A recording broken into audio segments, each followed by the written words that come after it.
Alors vous verrez que notre rencontre sera placée sous le thème de la chorégraphie. Vous voyez, parce qu'on bouge comme ça, on va s'asseoir, et puis c'est surtout Jacques Jobrac de la Perrière qui va nous inviter à faire une valse autour des gares. Les quatre temps, ce sont un petit peu les quatre éléments de ce mouvement autour des gares. Alors, les images que je vais vous proposer, ce ne sont pas des images de gare. Donc là, je vous propose ce terminal ferry de Yokohama au Japon. Ce qu'il y a de remarquable, c'est que piétons, bus, bateaux ont façonné en quelque sorte la conception de ce bâtiment, qui est également un espace public, et qui fait justement comme une piste de danse où se croisent les balais des utilisateurs et du public, des voyageurs. Ça n'est plus simplement le lieu, le débarcadère du ferry, mais bien un espace public où s'entrecroise tout un ballet un petit peu tridimensionnel qui est presque continu.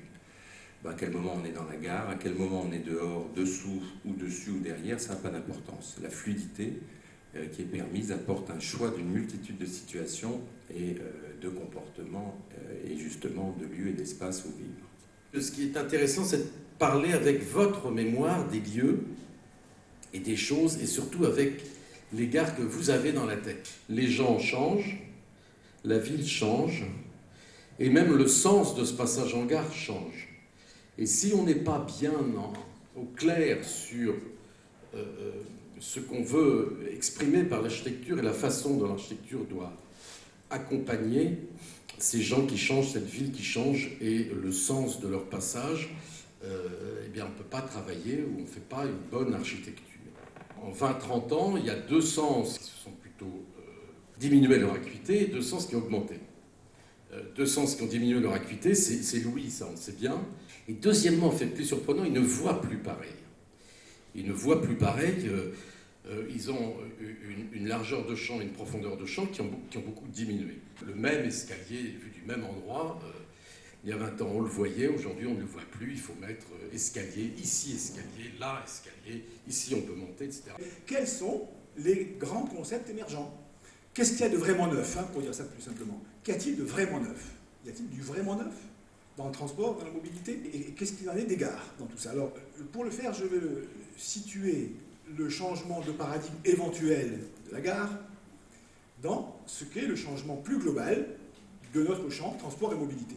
C'est le téléphone, les nouvelles technologies, comme on les appelle, qui disent le paradigme.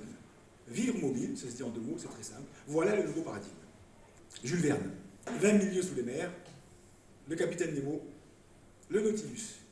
Quel était le motto, la devise? C'était mobilis in mobile. C'est beau. Mobilis in mobile, ça veut dire mobile dans l'élément mobile. La nouvelle situation de mobilité, c'est d'être mobile dans une ville mobile, dans une vie mobile. Et c'est un profond trouble.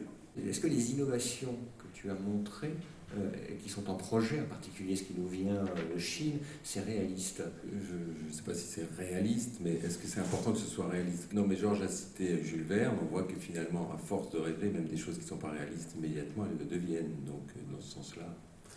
C'est une architecture qui doit être immobilée, c'est joli, hein, donc adaptée à la révolution des mobilités. Mais je pense que dans les débats, il y a aussi quelque chose qui est apparu, même dans les interventions, c'est-à-dire qu'il fallait que la gare demeure également émouvante. Et je pense qu'on peut terminer sur ce joli dernier mot.